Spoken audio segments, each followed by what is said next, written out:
48 గంటల తర్వాత నిషేధించబడిన నా గొంతు మళ్లీ మాట్లాడుతున్నది.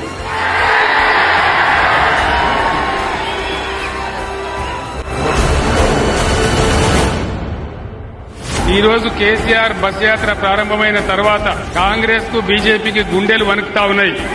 ఇద్దరు కుమ్మక్కైపోయి వీన్ని ఎట్లన్నా ఆగబట్టాలి, ఎట్లన్నా వీన్ని నిలువరించాలి అనేటువంటి కుట్రగట్టి ఈ నా మీద బ్యాన్ పెట్టినారు. ఆ విషయం మీకు అర్థమైపోయింది. ఇదే కొప్పుల ఈశ్వర్ గెలిస్తే, ఈ గడ్డబిడ్డ గెలిస్తే మొత్తం బీఆర్ఎస్ ఎంపీలు పార్లమెంటులో ఎగిరి గంతేసి కొట్టాడి బీక పట్టుకుని బిడ్డ మా సింగరేణి ఎట్లా ముస్తామని చెప్పి కొట్టాడతారు తప్ప సింగరేణి మాత్రం మునిగిపోతుంది. మీ బిడ్డగా ఇవాళ గోదావరి సెంటర్లో, గోదావరి కన్లో నేను చెప్తా ఉన్నా, జై తెలంగాణ.